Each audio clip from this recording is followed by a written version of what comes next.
पुरंजन और एक का नाम था विज्ञान। दोनों में बहुत मित्रता थी महाराज। दोनों एक दूसरे के बिन रहते ही नहीं। ये कथा जोरदार है महाराज, ध्यान से सुनना तो समझ में आएगी, और ध्यान से नहीं सुनोगे तो समझ में नहीं आएगी कथा। इसलिए हम कहते हैं आप सभी लोग ध्यान से इस कथा को श्रवण करना।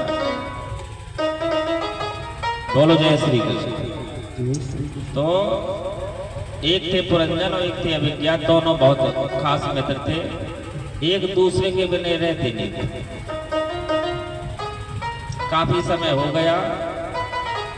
एक दिन पुरंजन ने कहा विज्ञा से, देखो मित्र, जब से हम तुम यहाँ पर मिले आए, तब से पृथ्वी में अपन चाहूं और कहूं कहीं भी घूमने नहीं गए, शहरों के दर्शन नहीं किए।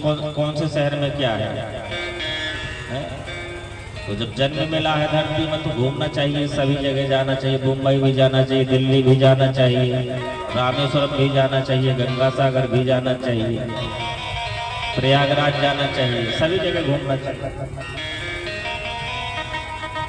तो अभिज्ञात ने कहा, देखो महाराज भाई, हमारे तो चलने फिरने की शक्ति नहीं, अपने राम कहीं जाएंगे नहीं, अपने राम तो यहीं पर रहेंगे। तुझे जाना हो तो तुम घूम के आ जाओ, जब तक हम तुम्हारा इंतजार करेंगे।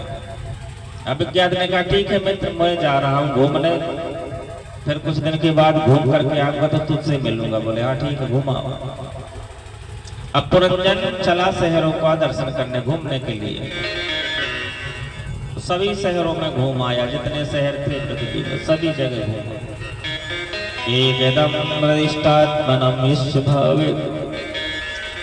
सभी शहरों में घूमा, उसे कोई कहीं भी आनंद ही नहीं आया। घूमते भागते ऐसे जा रहा था कि वन पड़ा।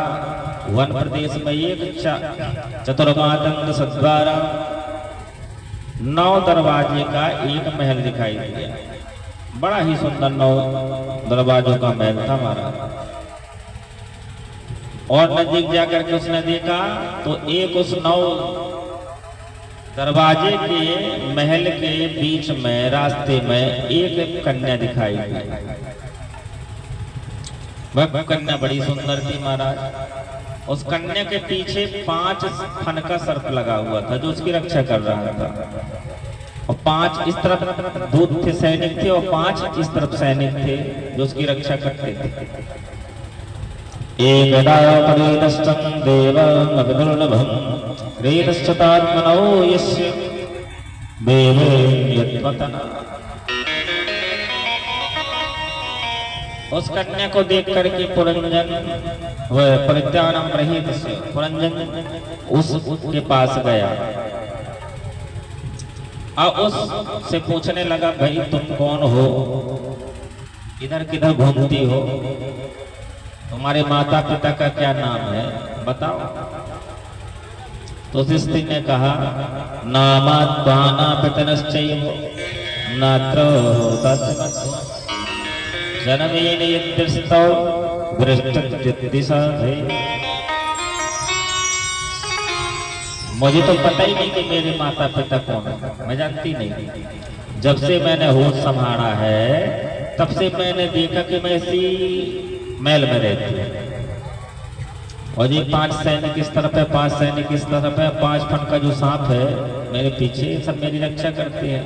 और ये जो 5 फन का सांप है मुख्य सेनापति, ये मेरी रक्षा करता है।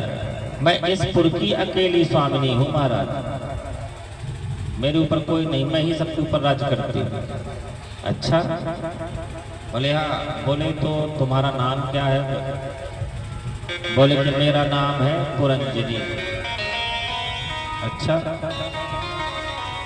आपस में बातें करते करते दोनों में प्रेम बन गया, दोनों ने विवाह कर लिया और उसी शहर में पुरंजन भी रहने लगा। एकदायं ब्रह्मणस्ते वक्रार्तंगति। अब बात क्या हुई, इतना असक्त पुरंजनी में पुरंजन हो गया महाराज कि अब पुरंजनी के बिन वह पुरंजन रह ही नहीं पाता। क्या पुरंजनी ख्यातौ त पुरंजन ख्यातस् पुरंजनी रोदनम यस्य पुरंजनी च रोदनम तत्रादो पुरंजनी गाय